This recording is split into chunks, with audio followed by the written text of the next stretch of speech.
Welcome to the deep dive. Our mission today. We're really aiming to give you a shortcut, a full understanding of what's next in education. These intelligent tutoring systems, or IDS, Yeah. and these aren't, just quizzes on a screen. They're powerful AI tools, and they promise truly personalized, almost expert-level instruction. And we're focusing this deep dive on the intelligence part. How do these systems go beyond just, marking right or wrong? How do they act like a really good human tutor? Right. Because the change here is pretty profound. Modern IDSs, they're analyzing the whole learning journey, cognitive strategies, weird inconsistencies in reasoning, even tracking emotional ups and downs in real time. That last bit, the emotion tracking, that's what really caught my eye. Because you think about the best teachers you've had, right? They weren't just subject experts. They knew how to handle struggle, frustration, keep you engaged. So the big question for you listening is, can algorithms, can structured knowledge bases actually capture that messy human side of learning? And if they can, how close do they really get? I mean, compared to a real live human mentor. Exactly. So we've dug into some fascinating research here, stuff that really makes you question some old beliefs. We'll hit 4 main areas. First, the basic architecture and some, honestly, shocking data on how effective these IDSs are. Okay.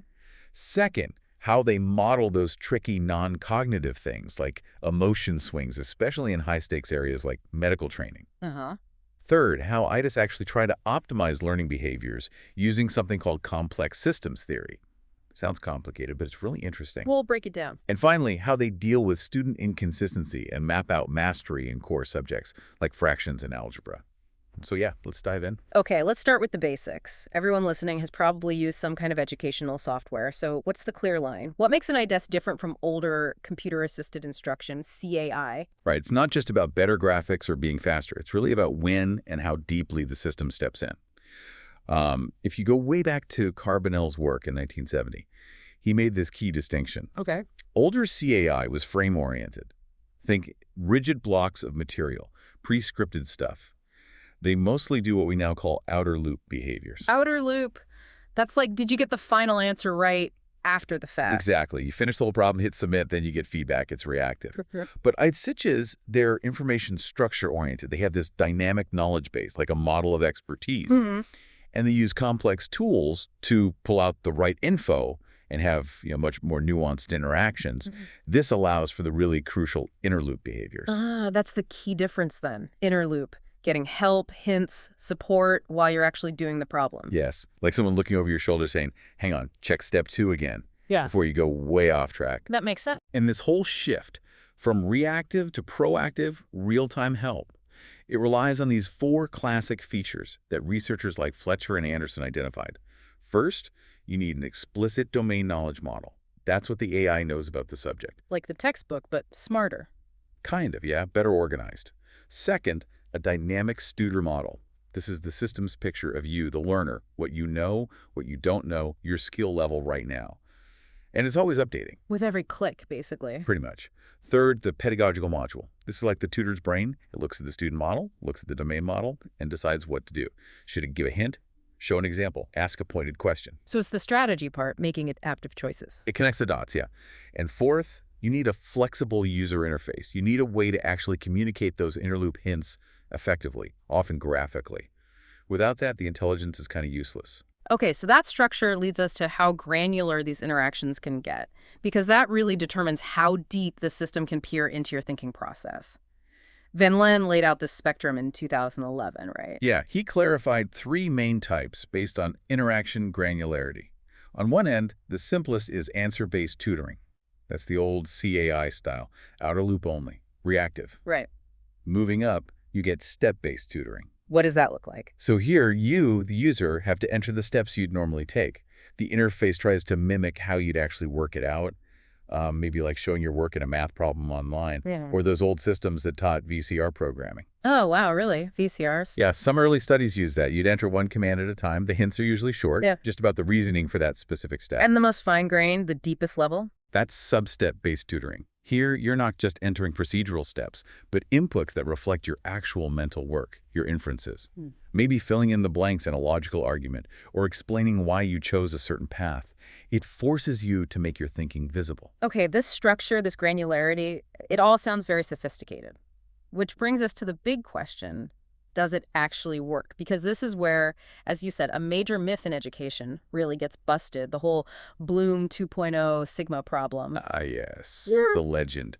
For decades, people believed that one-on-one human tutoring gave this massive effect size, a D of 2.0 standard deviations, better than classroom teaching. And ITIS were seen as lagging way behind, maybe at 1.0. That 2.0 number from Bloom's study, it was like the holy grail, the absolute benchmark. It really was. It set the target for decades. But then Van Len did this huge meta-analysis, looked at 28 different ITIS evaluations. And what did it find about human tutoring first? That was the first shock. The average effect size for human tutoring across many studies wasn't 2.0 at all. It was significantly lower, 2.799 towns. Still very good, obviously, but nowhere near the mythical 2.0. Wow. Okay, so the gold standard wasn't quite as golden as we thought. Not in typical practice, no. But here's the second shocker, the big validation for the tech.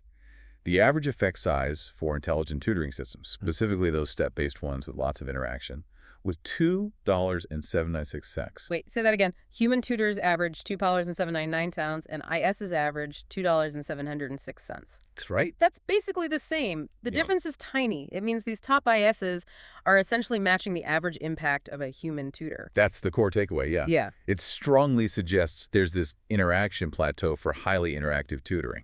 Whether it's AI or a person guiding you step by step, the benefit seems to top out around 2.755 to 80 cents a fear. Huh. An interaction plateau. So maybe we've hit the limit of what this kind of intense interactive tutoring can generally achieve, regardless of who or what is delivering it. It's a compelling idea. Yeah. But is that $T is 766 cents the whole story? Does it mean all the extra stuff, the emotion tracking, the network analysis we'll talk about, is just adding tiny improvements? Or does effectiveness really depend on how you measure it? Ah, good question. Because averages can hide a lot. They really can. And when you dig into the factors that influence ITS effectiveness, one thing jumps out. Test type. It's crucial. How so? When studies use a local test, one designed by the researchers or developers specifically, to measure the complex skills the IIDS teaches, the effect sizes are large. Average ES dollars and $732,000. The IS clearly works for what it's designed to do. Okay, but what if they use a standardized test, like a state exam, maybe more focused on recall? The effect size just tanks. It drops dramatically, averaging only ES dollars and $332. It's a huge difference. You see this in studies of cognitive tutor systems, for example. Right.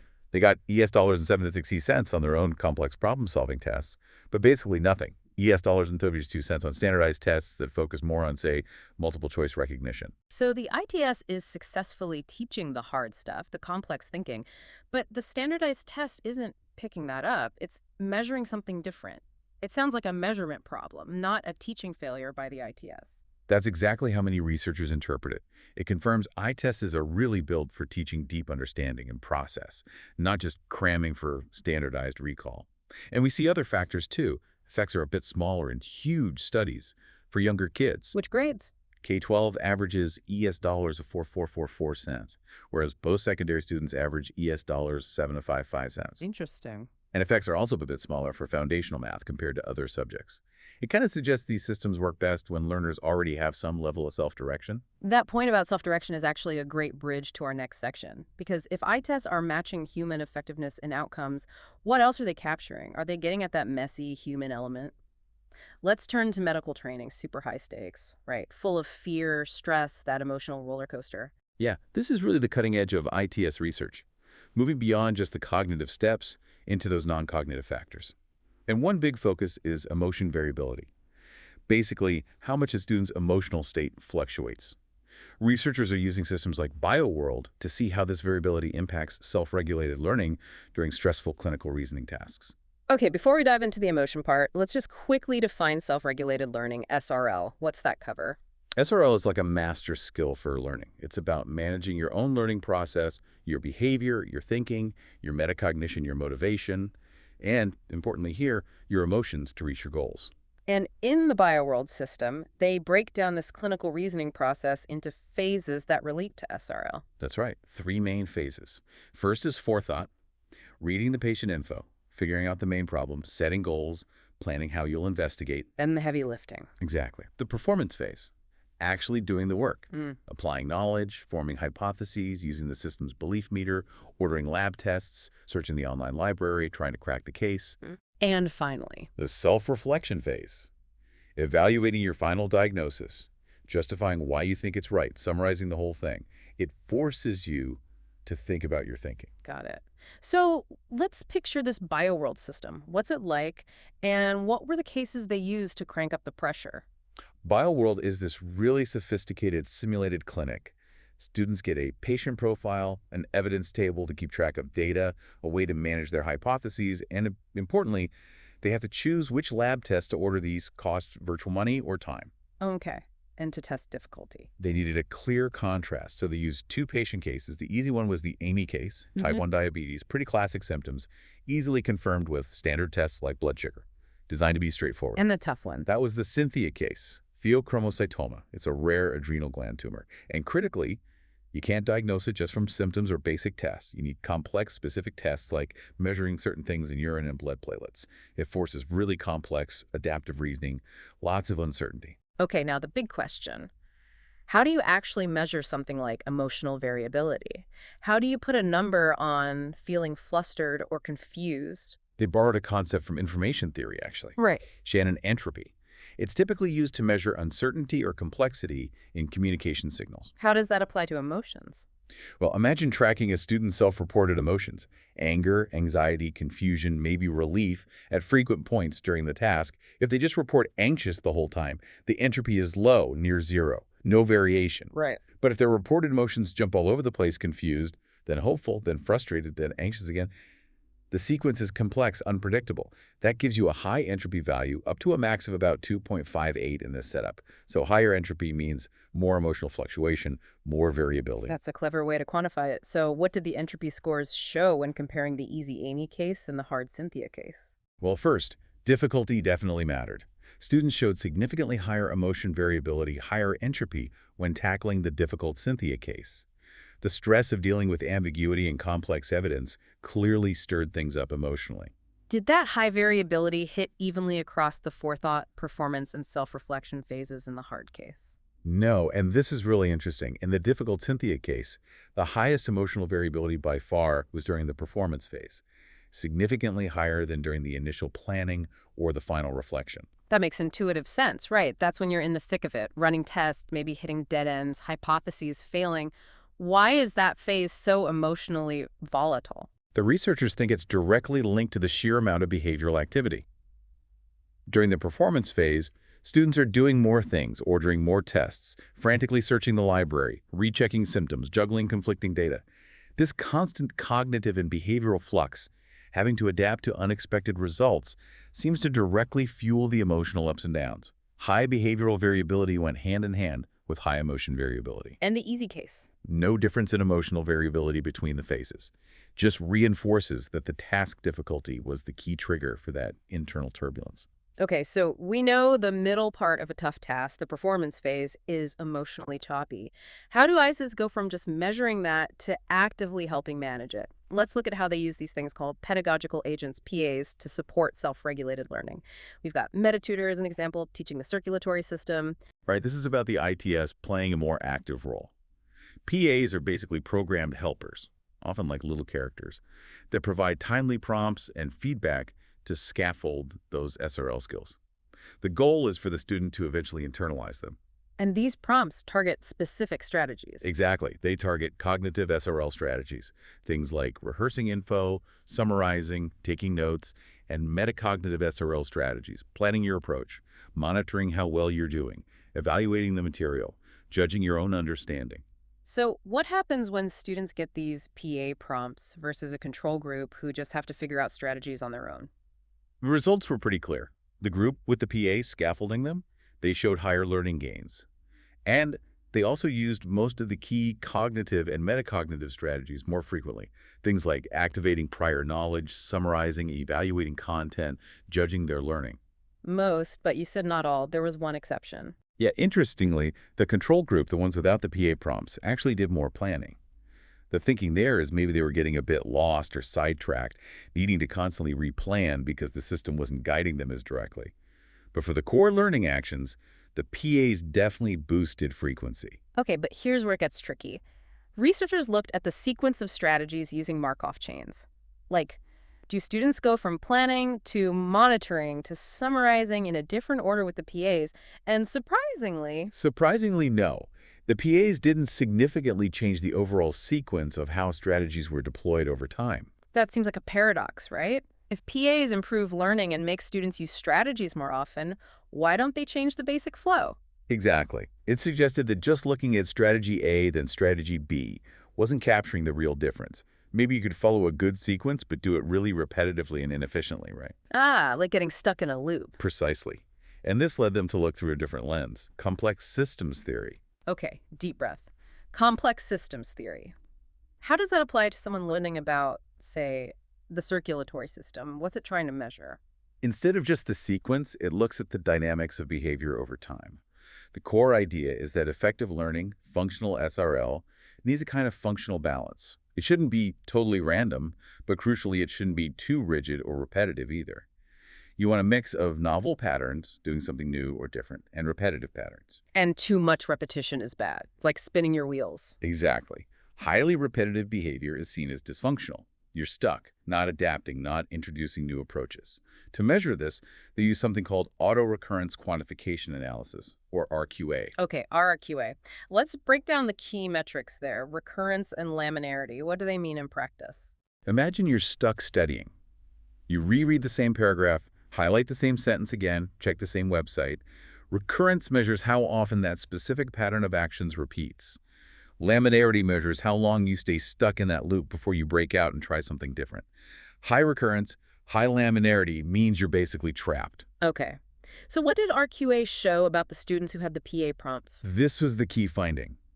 The learners prompted by PAs showed a significantly lower degree of repetition, lower recurrence rates, lower linearity. Ah, so that's what the PAs were doing. They weren't necessarily changing the big picture sequence, but they were stopping students from getting stuck in those unproductive, repetitive loops. That's the insight. They were scaffolding functional SRL by intervening just enough to encourage more novel patterns, more variation. This less predictable, more adaptive behavior is what correlates with better learning. They weren't just suggesting strategies, they were preventing the learners from getting bogged down. That makes so much sense. And can we quickly tie this idea of functional synergy back to the medical cases? We saw high emotion variability during performance. Did strategy use correlate with performance? Yes, but it wasn't just about using more strategies overall. It was about the timing and combination. High-performing medical students showed more co-occurrences of self-reflection and lines of reasoning than lower performers, especially in that difficult Cynthia case. So they were better at thinking about their diagnosis while they were actively working on it. Exactly. They could integrate that reflective step with the ongoing diagnostic process more effectively. That synergy, that functional connection between reflection and action, seemed to be what really made the difference. Okay, we've hit architecture, emotion, self-regulation. Let's swing back to core subjects like math, where eye tests have been used for a while. A huge challenge there is student inconsistency. Getting a problem right one minute, then wrong the next, even if it's similar. How do ITAs even begin to model that? It must mess up their student model. Oh, it's a massive challenge for prediction. The system thinks it knows what you know, and then suddenly you contradict it. To handle this, ISs often use a pretty sophisticated multi-strategy machine learning approach. Think of it like a committee of different reasoning styles all working together, maybe using a Blackboard model where they share insights. A committee. What kinds of reasoning are on this committee? Well, typically three main types. First, inductive reasoning, often called similarity-based learning or SBL. It looks at tons of examples of inconsistent behavior and tries to find general patterns like, okay, inconsistency seems to happen most when the question involves X and the student is at Y level. Okay, pattern finding. What's second? Deductive reasoning or explanation-based learning, EBL. This is more analytical. It tries to explain why a specific instance happened based on the system's existing knowledge of math rules. If you get a subtraction problem wrong, EDL tries to pinpoint the exact rule or concept you missed. Makes sense. And the third handles the outliers, the weird cases. Pretty much. Analogical reasoning or case-based reasoning, CBR. This helps when SBL and EBL are stumped, maybe with a totally new problem type or a student's very first mistake. It finds the most similar past case it does understand and makes an educated guess based on that analogy. Combining all three lets the system learn about the properties of inconsistency itself. So after all that complex learning, What did the ITS actually figure out about when and why students are inconsistent? It learned some really useful things. For example, inconsistency happened most often at the novice or advanced beginner stages, where knowledge is still shaky. It was triggered more by complex questions, like ones involving computing, describing, or mixed steps. And it could even pinpoint specific procedural weaknesses, like trouble with addition with carrying, or subtraction with borrowing. Those classic spots where students might seem okay 1 minute and then suddenly falter. That's incredibly specific feedback. Okay, let's shift from inconsistency to dependency. We generally know fractions are important for algebra later on, but that's broad. Can IDS data tell us which specific part of fractions predicts which specific part of algebra? Yeah, this required digging into huge amounts of real student data. Researchers used psychological network analysis on data from the Better Marks IDES. We're talking over 3,000 students, 250,000 problem sets. They built this detailed map showing how different math subtopics connect. And the overall connection was strong, fractions and algebra generally. Very strong, yeah. The aggregate correlation was weak dollars and 724.7, but the network analysis let them zoom right in, treating each little subtopic like adding fractions or solving linear equations as a node in this big knowledge network. So did they find a standout link, one specific connection that was really robust? They did. One statistically significant cross-topic connection really stood out. F8, fractions in the order of operations, was strongly predictive of success in A1, using formulas in algebra. F8. Order of operations with fractions. Predicting A1. Using formulas. That's fascinating. They seem different on the surface. What's the underlying connection? It's the shared reliance on operating rules. PEMDAS, BODMAS, whatever you call it, the rules about brackets first, then exponents, then multiplication division, then addition subtraction. Those rules are critical for correctly simplifying fraction expressions, F8, and for correctly evaluating formulas, A1. If you haven't mastered those rules with fractions, you're likely to mess them up when plugging numbers into formulas too. It's the abstract procedural skill that connects them. So for an ATS, this map is gold. If a student bombs A1, the system doesn't just say, go study fractions vaguely. Exactly. It can say, specifically review F8, order of operations with fractions. Good. It lets the system guide the student back to fix a foundational gap they might not even realize is causing the current problem. It enables really targeted scaffolding. Okay, last piece. We have this powerful tech. What about the humans using it? How do prospective math teachers actually view integrating these ITS? What does it say about how they see their own role? Researchers looked at teachers' concerns and how they mentally positioned the ITIS. Initially, many concerns were basic, informational, what is this thing, and personal, how it affect me, my workload. That's stage 1 and 2 stuff. There was some moderate interest in actually modifying their teaching based on ITS data, which is a higher level concern, stage 6. And did they fall into different camps regarding how they'd use the ITIS? Yeah, 2 main metaphors emerged. The most common, about 55%, was the servant. These teachers saw the ITIS as a tool to automate tasks grading, drill practice. It helps them do their usual stuff more efficiently, but the core teaching doesn't really change. The ITIS is an assistant. Okay. And the other view? That was the partner, around 39%. These teachers envisioned using the ITIS more collaboratively. They'd look at the real-time data, maybe on inconsistency or strategy use, like we discussed, and use that to make immediate pedagogical decisions, like, okay, the ITIS shows half the class is stuck here, let's pause and do a mini lesson, or let's group these students based on this error pattern. Partner versus servant.